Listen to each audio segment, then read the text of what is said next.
ಇಲ್ಲಿರೋದು ಬೇಡ. ಈಗಲೂ ಇಲ್ಲೇ ಇದ್ದರೆ ಅಪ್ಪ ಏನು ಅನ್ಕೋತಾರೋ ಏನೋ.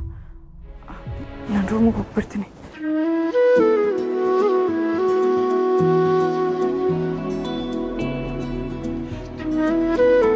ಮೇಡಮ್ ಎದ್ಬಿಟ್ಟಿದ್ದೀರಾ? ಮಲಗಿಲ್ವಾ ನೀವು? ಇಲ್ಲ ಸುಬ್ಬು, ಮಲಗಿದೆ ಸ್ವಲ್ಪ ಹೊತ್ತು. ಈಗ ಪರವಾಗಿಲ್ಲ, ಆರಾಮಾಗಿದ್ದೀನಿ, ಹುಷಾರಾಗಿದ್ದೀನಿ. ಹೌದಾ, ಸರಿ, ನಿಮ್ಮ ರೂಮಲ್ಲಿ ರೆಸ್ಟ್ ಮಾಡಿ ಮೇಡಮ್.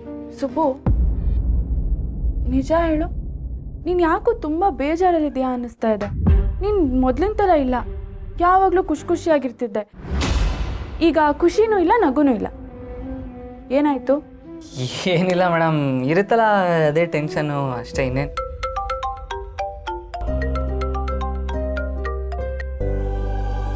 ಮೇಡಮ್ ನನಗೆ ಫೋನ್ ಬರ್ತಾ ಇದೆ, ನಾನು ಬರ್ತೀನಿ. ಸುಬ್ಬು, ಏನು ತಪ್ಪಿಸ್ಕೊಂಡು ಹೋಗ್ತಾ ಇದೆಯಾ? ಅದೆಲ್ಲ ಆಗಲ್ಲ. ನೀನು ಯಾಕೆ ಮಂಕಾಗಿದ್ಯಾ ಅಂತ ನನಗೆ ಕಾರಣ ಕೊಡು. ಅಲ್ಲಿವರೆಗೂ ನಾನು ನಿಂಗೆ ಹೋಗೋಕೆ ಬಿಡಲ್ಲ. ತಪ್ಪಿಸ್ಕೊಂಡು ಹೋಗ್ತಿಲ್ಲ ಮೇಡಮ್, ಅಪ್ಪ ಫೋನ್ ಮಾಡ್ತಾ ಇದ್ದಾರೆ, ಒಂದು ಸ್ವಲ್ಪ ಮಾತಾಡ್ಕೊಂಬಂದು. ಪರವಾಗಿಲ್ಲ, ಅದೇನೇ ಮಾತಾಡೋದಾದ್ರೂ ನನ್ನ ಮುಂದೆನೇ ಮಾತಾಡು. ಮೇಡಮ್ ರಿಸೀವ್ ಮಾಡು ಸುಬ್ಬು. ಅದೇನೇ ಟಾಪ್ ಸೀಕ್ರೆಟ್ ಇದ್ರೂ ಅದು ನನಗೂ ಗೊತ್ತಾಗಲಿ, ಪರವಾಗಿಲ್ಲ. ರಿಸೀವ್ ಮಾಡಿ ಫೋನ್ ಸ್ಪೀಕರಲ್ಲಿ ಹಾಕು. ಅಂಥದ್ದೆಲ್ಲ ಏನಿಲ್ಲ ಮೇಡಮ್. ಅಂಥದ್ದೆಲ್ಲ ಏನೂ ಇಲ್ಲ ಅಲ್ವಾ? ಅದಕ್ಕೆ ಹೇಳ್ತಿರೋದು, ರಿಸೀವ್ ಮಾಡು. ಯಾಕೆ ಅವಾಯ್ಡ್ ಮಾಡ್ತಿದ್ಯಾ? ರಿಸೀವ್ ಮಾಡು. ವಿರೂಪಾಕ್ಷ, ಹೇಳಿ ಇಂದ್ರಮ್ಮವ್ರೆ. ಈಗ ನಿನ್ನ ಮನೆ ಬ್ರೋಕರ್ ಅಂತ ಯಾಕೆ ಇಟ್ಕೊಂಡಿರೋದು? ಬಾಡಿಗೆ ಕೊಡ್ಲಿಲ್ಲ ಅಂತಂದ್ರೆ ಮನೆ ಸಾಮಾನೆಲ್ಲ ತೆಗೆದು ಆಚೆ ಬಿಸಾಕು. ಆಗ ಅವರೇ ಮನೆ ಖಾಲಿ ಮಾಡ್ಕೊಂಡು ಹೋಗ್ತಾರೆ. ಸರಿ ಅಮ್ಮ. ಹಾಗೆ ಇನ್ನೊಂದು ವಿಷಯ, ಆ 4ನೇ ಕ್ರಾಸಲ್ಲಿರೋ 3 ಮನೆಗೆ ಬಾಡಿಗೆನೇರೋ ಬಂದಿದ್ರಾ? ಹಾಗೇನಾದ್ರೂ ಬಾಡಿಗೆ ಕೇಳ್ಕೊಂಡು ಬಂದ್ರೆ ಮದುವೆ ಆಗಿರೋರ್ಗೆ ಮಾತ್ರ ಬಾಡಿಗೆ ಕೊಡ್ತೀವಿ ಅಂತ ಹೇಳು. ಇನ್ನೊಂದು, ಮಕ್ಕಳಿದ್ರೆ ಚಿಕ್ಕವ್ರು ಇರಬೇಕು, ದೊಡ್ಡವ್ರಿದ್ರೆ ಬೇಡ. ದೊಡ್ಡವರಾಗಿದ್ರೆ ಅವ್ರಿಗೂ ಮದುವೆ ಆಗಿರಬೇಕು, ಹೆಣ್ಣಾಗ್ಲಿ ಗಂಡಾಗ್ಲಿ. ಮದುವೆ ಆಗದೆ ಇದ್ರೆ ಬಾಡಿಗೆ ಕೊಡಲ್ಲ ಅಂತ ಹೇಳ್ಬಿಡು. ಗಮನ ಇರಲಿ, ಅವ್ರ ID ಕಾರ್ಡು, ಅಗ್ರಿಮೆಂಟ್ಸು ಎಲ್ಲ ಸರಿಯಾಗಿ ನೋಡ್ಕೊಂಡು ಕೀ ಕೊಡು. ಆಯ್ತಮ್ಮವ್ರೆ. ಅದನ್ನೆಲ್ಲ ಸ್ವಲ್ಪ ನೀನೇ ನೋಡ್ಕೋ ವಿರೂಪಾಕ್ಷ. ಎಲ್ಲ ನಾನೇ ನೋಡ್ಕೋಬೇಕು ಅಂದ್ರೆ ಆಗತ್ತಾ? ನಿನ್ನನ್ನು ಯಾಕೆ ಬ್ರೋಕರ್ ಅಂತ ಇಟ್ಕೊಂಡಿರೋದು? ನೀವ್ ಹೇಳ್ದಾಗೆ ಮಾಡಿಸ್ತೀನಿ. ಬಿಡು ಫೋನು.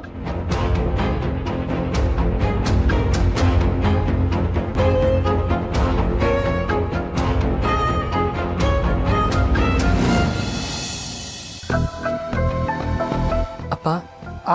ಮಗನೇ, ಮನೇಲಿ ಯಾರ ಮನಸ್ಸು ಸರಿಯಾಗಿಲ್ಲ ಕಣೋ. ಎಲ್ಲರೂ ಮಂಕ ಕೂತ್ಬಿಟ್ಟಿದ್ದಾರೆ. ನಮ್ಮ ಬರು ಅಂತೂ ರೂಮ್ ಬಿಟ್ಟು ಆಚೆನೇ ಬಂದಿಲ್ಲ ಕಣೋ. ಏನು ಮಾಡೋದು ಅಂತಲೇ ಗೊತ್ತಾಗ್ಲಿಲ್ವೋ, ಅದಕ್ಕೆ ನಿನ್ನ ಕಾಲ್ ಮಾಡಿದೆ. ಈಗ ಎಲ್ಲರೂ ಏನಾದರೂ ತಿಂದ್ರೆ ಇಲ್ವಾ? ಇಲ್ಲಪ್ಪ, ಮನೇಲಿ ಒಲೆನೇ ಹಚ್ಚಿಲ್ಲ. ಅಳಿಂದ್ರು ಮಗು ಅವ್ರ ಅಮ್ಮ ಹೋಟ್ಲಿಂದ ತರಿಸ್ಕೊಂಡು ತಿಂದಿದ್ದಾರೆ ಅಷ್ಟೇ. ವಿಶಾಲು ಮೂಲೆಯಲ್ಲಿ ಕೂತ್ಕೊಂಡು ಅಳ್ತಾ ಇದ್ದಾಳೆ ಕಣೋ. ಆಗಿದ್ದಾಯ್ತು, ಯಾರು ಬೇಜಾರಾಗಬೇಡಿ ಅಂತ ಹೇಳಪ್ಪ. ಒಂದು ಕೆಲಸ ಮಾಡು, ನೀನು ಹೋಟ್ಲಿಗೆ ಹೋಗಿ ಏನಾದರೂ ತಿನ್ಕೊಂಡು ಮನೆಯವ್ರಿಗೂ ತಂದ್ಬಿಡಪ್ಪ. ನಾನು ಆದಷ್ಟು ಬೇಗ ಬರ್ತೀನಿ. ಸರಿ ಮಗನೇ.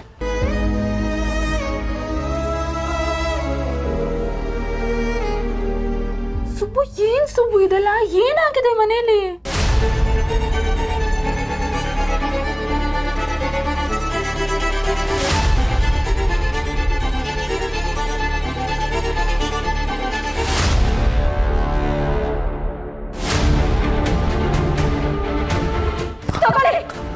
ನನ್ನ ಮಗಳ ಮುಖ ನೋಡ್ಕೊಂಡು ನಿಮ್ಮಲ್ಲಿರೋದಕ್ಕೆ ಬಿಡ್ತಾ ಇದ್ದೀನಿ. ಅಮ್ಮ ಹೇಳಿದಾಗೆ ಪಾಪಿ ನಾನು.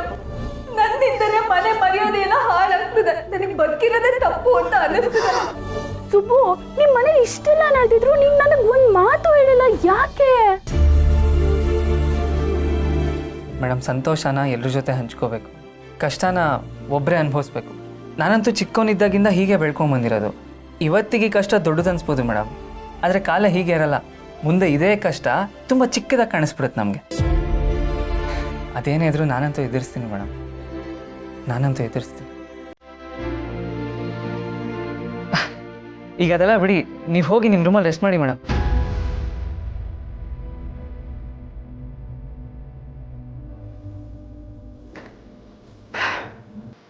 ಏನು ಸುಬ್ಬು ನೀನು?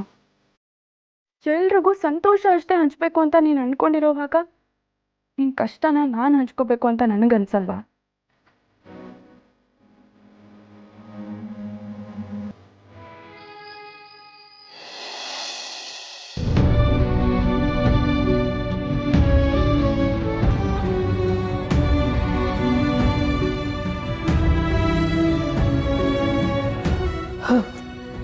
ಇಂದ್ರಮ್ಮ ಏನಾದ್ರೂ ಮನೆ ಖಾಲಿ ಮಾಡಲೇಬೇಕು ಅಂತ ಕೂತಿದ್ದಿದ್ರೆ ನಾವೆಲ್ಲೋ ಹೋಗ್ಬೇಕಿತ್ತು, ಏನು ಮಾಡಬೇಕಿತ್ತು? ಅಮ್ಮ ಈಗ ಅಂಥದ್ದೆಲ್ಲ ಏನಾಗಿಲ್ಲ ಅಲ್ವಾ, ಬಿಡು. ಅಲ್ಲ ಈಗ ಎಲ್ಲರೂ ಎಷ್ಟೊತ್ತು ಅಂತ ಹೀಗೆ ಕೂತಿರ್ತೀರಾ?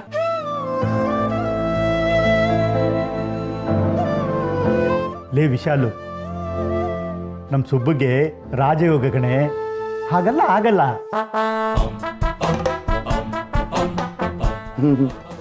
ಹೌದೌದು, ಹೊಟ್ಟೆಗಿಟ್ಟಿಲ್ಲ ಅಂದರೂ ಜುಟ್ಟಿಗೆ ಮಲ್ಲಿಗೆ ಹೂಗೇನು ಕೊರತೆ ಇಲ್ಲ ಈ ಮನೆಯಲ್ಲಿ. ಮಾತಲ್ಲೇ ಮನೆ ಕಟ್ತಾರೆ ಅಂತ ಕೇಳಿದ್ದೆ, ಇವರು ಮಾತಲ್ಲಿ ಅರಮನೆನೇ ಕಟ್ಟಿಬಿಡ್ತಾರೆ ಕಣ. ಬಾರೋ ಒಳಗೆ ಪಲಾವ್ಗೆ ಗಟ್ಟಿ ಮೊಸರು ಹಾಕೊಂಡು ತಿನ್ನಾನ. ಅಪ್ಪ, ಸುಬ್ಬುಗೆ ರಾಜಯೋಗ ಇದೆ ಅಂತ ಹೇಳ್ತಾ ಇದ್ಯಾ? ರಾಜಯೋಗ ಇದ್ಮೇಲೆ ಇಂಥ ಕಷ್ಟಗಳೆಲ್ಲ ಯಾಕೆ ಬರುತ್ತೆ? ನನ್ಗಂತೂ ನಿನ್ ಮಾತಿನ ಮೇಲೆ ನಂಬಿಕೆ ಇಲ್ಲ ಅಪ್ಪ. ಇದು ಒಳ್ಳೆ ಕತೆ ಐತಲ್ಲೇ. ರಾಜಯೋಗ ಅಂದಮೇಲೆ ರಾಜನಿಗೆ ಕಷ್ಟ ಬರಲ್ವಾ?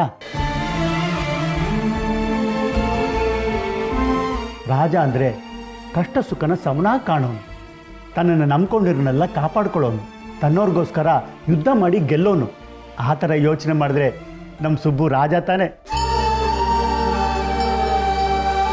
ಹಂಗೆ ಅನ್ಕೊಂಡು ಎಲ್ಲವರೇನೋ ಅವನ ತಲೆ ಮೇಲೆ ಹಾಕಿ ಬೇರೆಯವ್ರ ಕಷ್ಟ ಬಂದರೆ ಶಿಕ್ಷೆ ಮಾತ್ರ ಅವನಿಗೆ. ಅಮ್ಮ, ಈಗ ಈ ಮನೇಲಿ ಯಾರೂ ತಪ್ಪು ಮಾಡಿಲ್ಲ, ಯಾರು ಯಾವುದೂ ಶಿಕ್ಷೆ ಅನುಭವಿಸ್ಬೇಕಾಗಿಲ್ಲ. ಆಗೋದೆಲ್ಲ ಒಳ್ಳೇದಕ್ಕೆ. ನೋಡೋಣ ಏನೇನೆಲ್ಲ ಆಗುತ್ತೆ ಅಂತ.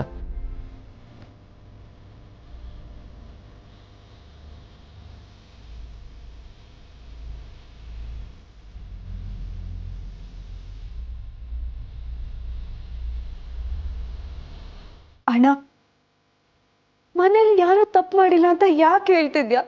ಇಷ್ಟೆಲ್ಲ ಆಗ್ತಿರೋದಕ್ಕೆ ಕಾರಣನೇ ನಾನು. ಶಿಕ್ಷೆ ಆಗಿದ್ರೆ ನನಗೆ ಆಗ್ಲಿ.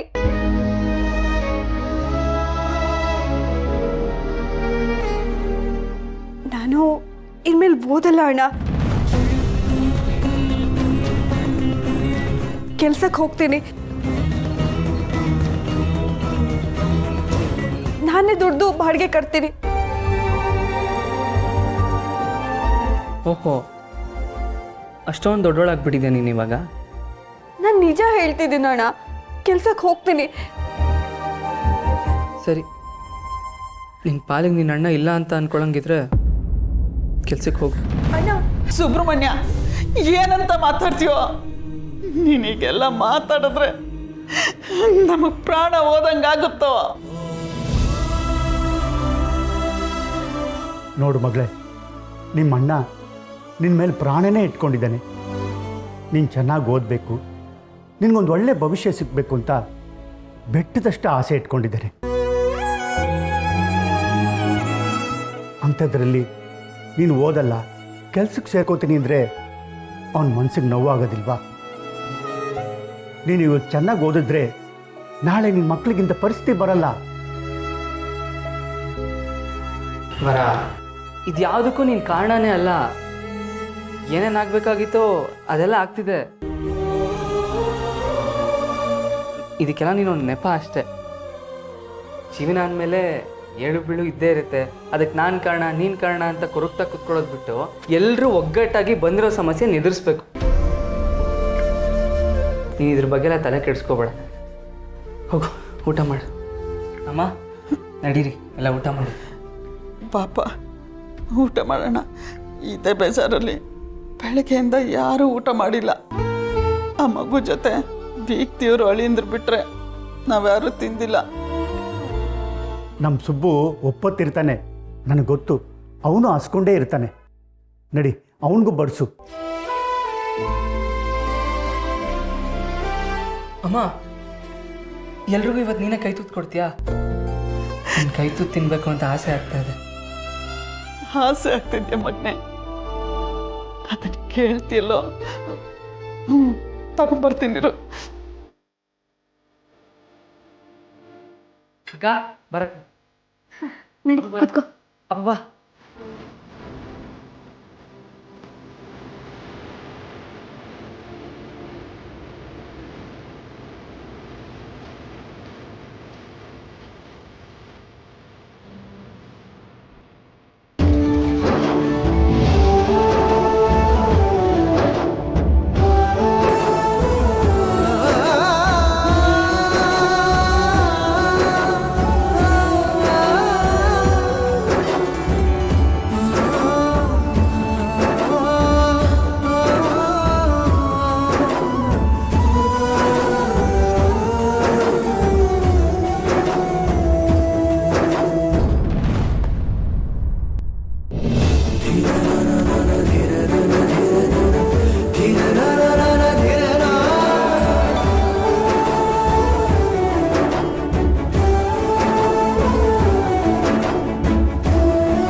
ನಾವೆಷ್ಟು ಶಾಲೆಗಳು ಏಡೆಡ್ ಇದೆ ಅಂತ ಹೇಳಿದ್ದು ಲಿಸ್ಟಲ್ಲಿ ಏನಿದೆ ರೀ? ನಾನು ಇದೆಲ್ಲ ಸಹಿಸ್ಕೊಳ್ಳಲ್ಲ. ಶಾಲೆಗಳಲ್ಲಿ ಮಕ್ಕಳನ್ನ ಹೇಗೆ ನಡೆಸ್ಕೋತಾರೆ, ಎಜುಕೇಷನ್ ಹೇಗಿದೆ, ಅಧ್ಯಾಪಕರಿಗೆ ಅನುಭವ ಎಷ್ಟಿದೆ ಅನ್ನೋದನ್ನು ನೋಡಿ ಅನುದಾನ ಕೊಡ್ತೀವಿ. ಸಾಧ್ಯ ಇಲ್ಲ ರೀ. ನೀವು ಈ ಥರ ಎಲ್ಲ ಮಾತಾಡೋದಿದ್ರೆ ನನಗೆ ಫೋನೇ ಮಾಡಬೇಡಿ. ಸುಬ್ಬು, ಈ ಲಿಸ್ಟಲ್ಲಿರೋದನ್ನೆಲ್ಲ ಹೆಸರು ಕಿತ್ತಾಕಿ ಹೊಸ ಲಿಸ್ಟ್ ಪ್ರಿಪೇರ್ ಮಾಡೋಕ್ಕೆ ಹೇಳು.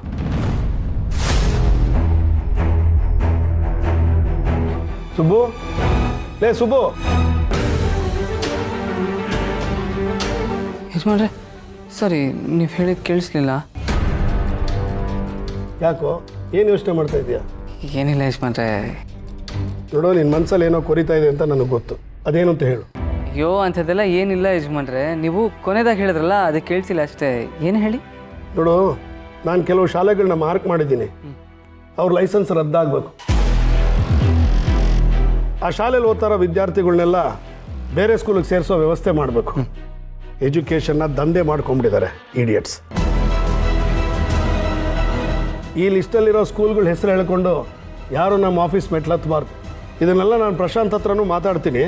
ನೀನು ಲಿಸ್ಟ್ ಬದಲಾಯಿಸೋ ವ್ಯವಸ್ಥೆ ಮಾಡು. ಸರಿ ಯಜಮಾನ್ರೆ, ಇದೆಲ್ಲ ನಾನು ನೋಡ್ಕೊತೀನಿ. ಸುಬ್ಬು, ನಿನ್ನ ಮನೆಗೆ ಹೋಗು. ಅವಶ್ಯಕತೆ ಬಿದ್ದರೆ ನನಗೆ ಫೋನ್ ಮಾಡಿ. ಸರಿ ಯಜಮಾನ್ರೆ.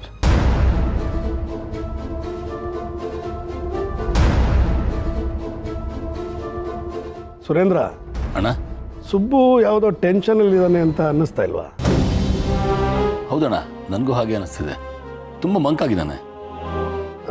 ಅದೇನು ಅಂತ ವಿಚಾರಿಸು. ನನ್ನ ಹತ್ರ ಹೇಳಕ್ಕೆ ಮುಜುಗರ ಬೀಳ್ತಾ ಇದ್ದಾನೆ. ಅವ್ನು ಸಪ್ಗಿರೋದನ್ನು ನನ್ನ ಕೈಲಿ ನೋಡೋಕ್ಕಾಗಲ್ಲ. ಸರಿ ಅಣ್ಣ, ನಾನು ವಿಚಾರಿಸ್ತೀನಿ.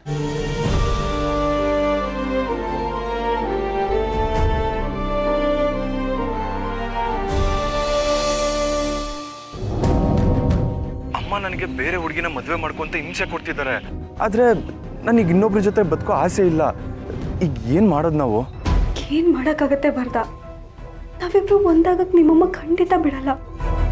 ಪ್ರೀತಿನ ಬಿಡ್ಕೊಳಕ್ಕಾಗ್ದಿರೋ ನಾವು ಪ್ರಾಣ ಬಿಡಬೇಕು ಅಷ್ಟೇ.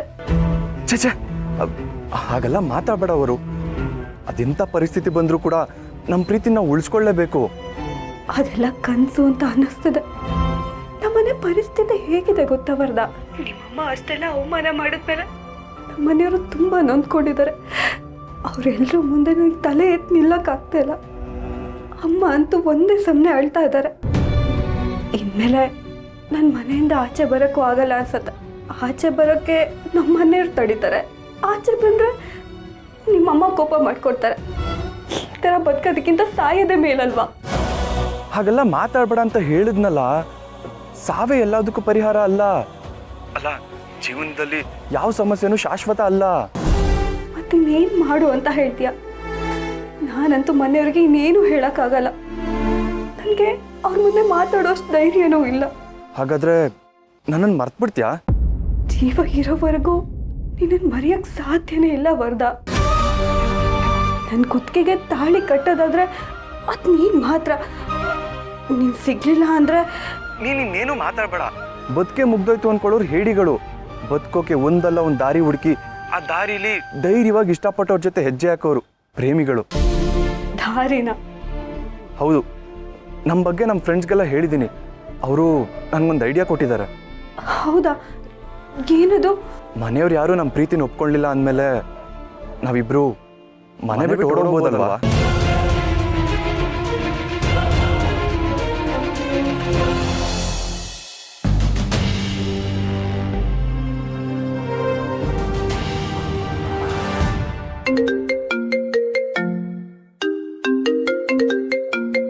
ಓ, ನರಸಯ್ಯನವರು.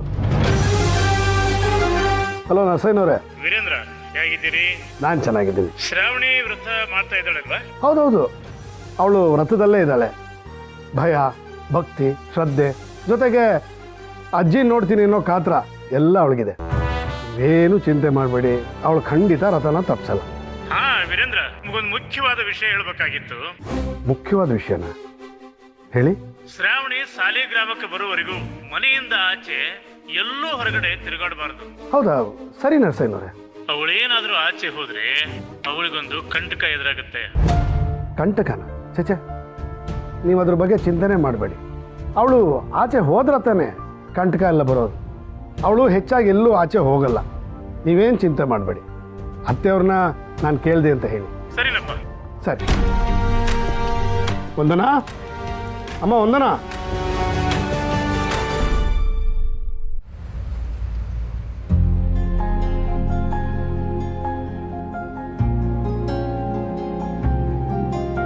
ಅಪ್ಪ ಇಲ್ಲಿ ಯಾಕೆ ನಿಂತಿದ್ಯಾ? ಮಗನೇ, ನಿನಗೆ ಕಾಯ್ತಾ ಇದ್ದೆ. ನಿನ್ನ ಜೊತೆ ಸ್ವಲ್ಪ ಮಾತಾಡಬೇಕಾಗಿತ್ತು. ಹೇಳಪ್ಪ. ಆ ಇಂದ್ರಮ್ಮವರು ಹೇಗೆಲ್ಲ ಮಾತಾಡಿದ್ರು ಅಂತ ನಿನಗೆ ಗೊತ್ತಿಲ್ಲ ಮಗನೇ. ಏನಾದರೂ ವ್ಯವಹಾರ ಇದ್ದರೆ ನನ್ನ ಹತ್ರ ಮಾತಾಡಿ, ಉಳಿದಿದ್ದ ಸಮಯದಲ್ಲಿ ಮನೆಯವ್ರದ್ದು ಯಾರ ಸದ್ದು ನನ್ನ ಕೇಳಿಸ್ಬಾರ್ದು ಅಂದರು. ಅವ್ರದ್ದು ತಪ್ಪು ಅಂತ ಹೇಳೋಕ್ಕಾಗಲ್ಲಪ್ಪ. ಅವ್ರ ಜಾಗದಲ್ಲಿ ಬೇರೆ ಯಾರೇ ಇದ್ದಿದ್ರು ಹಾಗೆ ಹೇಳ್ತಾಯಿದ್ರು. ಪ್ರತಿ ತಂದೆ ತಾಯಿನೂ ಮಕ್ಕಳು ಹಾಗಾಗ್ತಾರೆ ಹೀಗಾಗ್ತಾರೆ ಅಂತ ಕನಸು ಕಟ್ಕೊಂಡಿರ್ತಾರೆ. ಅವ್ರ ಕನಸು ನೆರವೇರ್ತಿಲ್ಲ ಅಂತ ಗೊತ್ತಾದಾಗ ಕೋಪದಲ್ಲೋ ಬೇಜಾರಲ್ಲೋ ಈ ಥರ ಮಾತಾಡ್ಬಿಡ್ತಾರೆ. ಏನು ಮಾಡೋಕ್ಕಾಗುತ್ತೆ? ಅದು ಸರಿನಪ್ಪ. ನಮ್ಮನ್ನು ಯಾರೋ ದೂರ್ತಿದ್ದಾರೆ ಅಂದರು ಅವ್ರ ಜಾಗದಲ್ಲಿ ನಿಂತು ಯೋಚನೆ ಮಾಡೋ ಬುದ್ಧಿ ಆ ಭಗವಂತ ನಿನ್ಗೆ ಕೊಟ್ಟಿದ್ದಾನಪ್ಪ. ಅಂಥದ್ರಲ್ಲಿ ನಾನು ಏನೂ ಹೇಳಬೇಕಾಗಿಲ್ಲ. ಈಗಾಗಲೇ ವರಲಕ್ಷ್ಮಿ ಬಗ್ಗೆ ಯೋಚನೆ ಮಾಡಿರ್ತೀಯ. ಇಂದ್ರಮ್ಮವರು ಮನೆ ಖಾಲಿ ಮಾಡಿ ಅಂದರು. ಅದಾದಮೇಲೆ ಶ್ರೀವಳ್ಳಿ ಹಾಗೆ ಮಾಡಿಕೊಂಡ್ಳು. ಅದಾದಮೇಲೆ ಮತ್ತೆ ಮನೇಲಿ ಇರಿ ಅಂದರು. ಕಂಡೀಷನ್ ಮೇಲೆ ಕಂಡೀಷನ್ ಹಾಕಿದ್ರು. ಅದೆಲ್ಲ ಸರಿ, ಹೇಗೋ ಸಂಭಾಳಿಸ್ಕೊಂಡು ಹೋಗ್ಬೋದು. ಆದರೆ ನಮ್ಮ ಹೊರ ಬಗ್ಗೆ ಯೋಚನೆ ಮಾಡಿದ್ರೆ ನನಗೆ ಯಾಕೋ ಸ್ವಲ್ಪ ಭಯ ಕಾಡ್ತಿದೆ ಕಣ ಮಗನೆ. ಅವಳ ಭಾವನೆಗಳಿಗೂ ಬೆಲೆ ಇರುತ್ತಲ್ವಾ? ಚಿಕ್ಕ ಮಗು ಬೊಂಬೆ ಕೇಳ್ಕೊಂಡು ಹಠ ಮಾಡಿದ್ರೆ ಅದು ಬೇಡ ಕಂದ, ಬೇರೆ ಕೊಡಿಸ್ತೀನಿ ಅಂತ ಹೇಳ್ಬೋದು. ಆದರೆ ನಮ್ಮ ವರು ತಿಳುವಳಿಕೆ ಇರೋಳು ಕಣೋ, ಓದು ಬರಹ ಗೊತ್ತಿರೋಳು. ಅಂಥವಳು ಪ್ರೀತಿಲಿ ಬಿದ್ದಿದ್ದಾಳೆ ಅಂದರೆ ಅಷ್ಟು ಸುಲಭವಾಗಿ ಪ್ರೀತಿನ ಬಿಟ್ಕೊಡಲ್ಲ ಕಣೋ. ಬಿಟ್ಕೊಡಕ್ಕೆ ಆಗೋದೂ ಇಲ್ಲ ಅನ್ನೋ. ಇಂಥ ಟೈಮಲ್ಲಿ ಅವಳು ದುಡುಕಿ ಏನಾದರೂ ನಿರ್ಧಾರ ತಗೊಂಡ್ಬಿಡ್ತಾಳೆ ಅಂತ ಭಯ ಕಾಡ್ತಿದ್ದೆ ಮಗನೇ. ನನಗೆ ಅರ್ಥ ಆಗುತ್ತಪ್ಪ. ನೀನೇ ಹೇಳಿದೆಯಲ್ವಾ ವರ ತಿಳುವಳಿಕೆ ಇರೋಳು ಅಂತ. ಆ ತಿಳುವಳಿಕೆನೆ ಅವಳನ್ನ ತಪ್ಪು ದಾರಿ ತುಳಿಯೋದಕ್ಕೆ ಬಿಡೋದಿಲ್ಲ. ನೀನೇನು ಯೋಚನೆ ಮಾಡಬೇಡ ಕಣಪ್ಪ. ಅವಳು ನಮ್ಮ ಮನೇಲಿ ನಮ್ಮ ಜೊತೆ ಹುಟ್ಟು ಬೆಳೆದವಳು. ಅವಳ ಮನಸ್ಸಲ್ಲಿ ಪ್ರೀತಿ ಹುಟ್ಟುತ್ತೆ ಹೊರತು ಅದು ಬಿಟ್ಟು ಬೇರೆ ಯಾವ ಆಲೋಚನೆಗಳು ಹುಟ್ಟೋದಿಲ್ಲ. ನನಗೂ ಒಂದೊಂದ್ಸಲಿ ಹಾಗೆ ಅನ್ಸುತ್ತೆ ಮಗನೇ. ಆದರೆ ಈ ಪ್ರೀತಿ ಎಂಥವ್ರನ್ನೂ ಬದಲಾಯಿಸ್ಬಿಡುತ್ತೆ. ಯಾವುದಕ್ಕೂ ನೀನು ಅವಳ ಜೊತೆ ಮಾತಾಡಿದ್ರೆ ಚೆನ್ನಾಗಿರುತ್ತೆ ಅನಿಸುತ್ತೆ. ಮಾತಾಡ್ತೀನಪ್ಪ, ಆದರೆ ಈಗಲೇ ಬೇಡ. ಅವಳಿಗೊಂದು ಸ್ವಲ್ಪ ಸಮಯ ಕೊಡೋಣ. ರಾಡಿ ಆಗಿರೋ ನೀರೇ ಆದರೂ ಕಸ ಎಲ್ಲ ಕೆಳಗಿಳಿದು ತಿಳಿಯಾಗೋದಕ್ಕೆ ಒಂದು ಸ್ವಲ್ಪ ಸಮಯ ಬೇಕಾಗುತ್ತಲ್ವಾ? ಮನಸ್ಸು ಹಾಗೇನೆ ಹಗುರ ಆಗೋಕ್ಕೆ ಒಂದು ಸ್ವಲ್ಪ ಸಮಯ ಬೇಕಾಗುತ್ತೆ. ಆಮೇಲೆ ನಾನು ಅವಳ ಹತ್ರ ಮಾತಾಡ್ತೀನಿ. ನೀನೇನು ಚಿಂತೆ ಮಾಡಬೇಡ.